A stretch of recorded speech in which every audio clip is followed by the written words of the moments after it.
वाहतूक ही 10 ते 15 मिनिटं उशिराने सध्या सुरू आहे। ऐन गर्दीच्या वेळेस पश्चिम रेल्वेच्या प्रवाशांचे मोठ्या प्रमाणात हाल होत आहेत।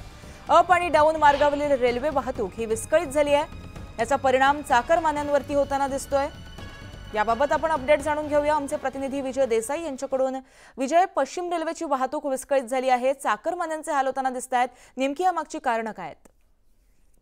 गार्गे, हे सकाळी 5 वाजता जे आहे TMS प्रणाली असते, म्हणजे कोणती गाडी कुठे आहे, कोणती गाडी येते, कोणती गाडी कुठे जाणार आहे याचं जे दाखवलं जातं, ती प्रणाली जी आहे ती सकाळी 5 वाजता फेल झालेली आहे। परंतु ही जी प्रणाली आहे नेमकी कुठे फेल झाली आहे किंवा त्याची केबल जी असते ती कुठे कट झाली हे याचा शोध घेतला जाते। अजून त्यांना माहिती मिळाली नाही की ही जी केबल आहे कुठेतरी कट झालेली आहे।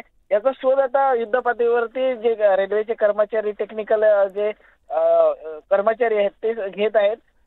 याचा सगळा फटका जो आहे सकाळी सकाळी जे आपल्या कामावर जाणारे जे कर्मचारी असतील, जे चाकरमानी आहेत, त्यांच्या प्रवासावरती बसलेल्या, कारण नालासोपारा गर्दी या ठिकाणी पाहायला मिळते आणि सकाळचा पीक आवर असल्यामुळे मोठ्या प्रमाणात गर्दी झालेली आहे। लोक जीव धोक्यात घालून या ठिकाणी प्रवास करतायत आणि 4 ट्रेन ज्या आहेत त्या रद्द करण्यात आलेल्याचं प्रशासनाने सांगितलेलं आहे। आणि वाहतूक विजय, आता हे संपूर्ण वेळापत्रक पुन्हा कधी पूर्ववत होईल आणि चाकरमाने कधी आपल्या कार्यक्षेत्राकडे पोहोचतील हे पाहणं महत्त्वाचं ठरेल। तत्पूर्वी धन्यवाद तुम्ही दिलेल्या माहितीसाठी।